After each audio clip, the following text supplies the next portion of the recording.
SAC group. I worked 9 years with elections in Eastern Europe, and as I see in region, Gen Z and young people was not active in political process. So like turnout of young people, it always was a problem.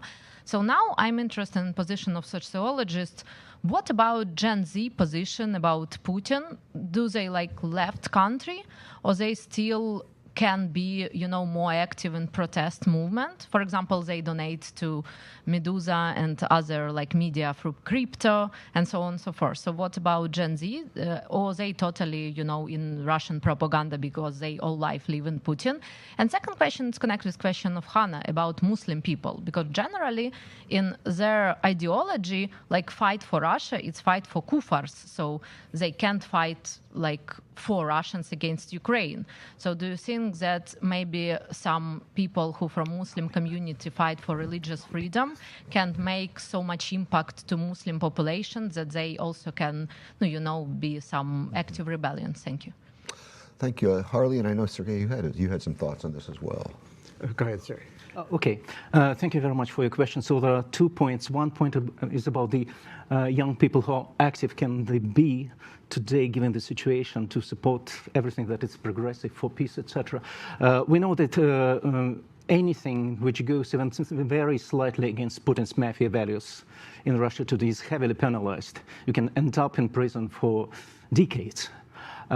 So these young people can only be actively supporting any anti-Putin project if they live abroad, and they do a lot in that respect. And they do not only support Medusa or some other independent media in exile, they actually give money to Ukraine. There is some dispute whether you should also give money to Ukrainian armed forces, and some people do that, or you should rather support humanitarian action.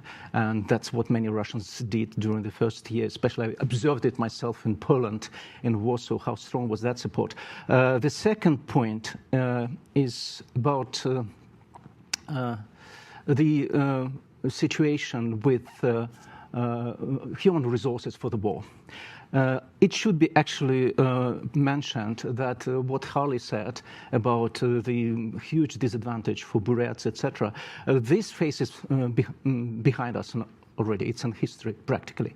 And one important thing to know today, in order not to give in to Putin's bluff, is that he is in serious crisis with human resources to fight the Ukrainians and to conduct not even a major offensive, but to advance maybe another 100 meters at the expense of thousands of human losses per day. So what he's doing now is raising the payouts to those who are willing voluntarily go to the front line. And that's no longer just about the ethnic minorities and the Russians, that any deprived social group which would be seduced by 400,000 payout plus the similar amount from the regional governments. Super, thank you. We literally have 2 minutes left. I want to go one last quick question, one last quick answer from Harley before we wrap it up.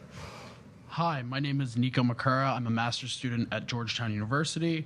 To the point about Putin not caring about a post-Putin Russia and his emphasis on maintaining his power, is part of the brain drain a tactical calculation that he fears an educated populace and a strong and vibrant civil society? Sure. That's an easy one. He has been, that's the point I made about the difference between Putin and Stalin. Stalin kept the people in jail and put them to work for the country. Putin just wants them out or dead. Those are the two options you've got. And for the previous question, one interesting thing for the non-Russians is that they are all intimidated. They cannot say what they want to say. Nobody can say what they want to say anymore. If your child says the wrong thing in school, you get punished, and people are being hyper careful. But if you look at the number of non-Russians crossing our Mexican border, it has really increased substantially.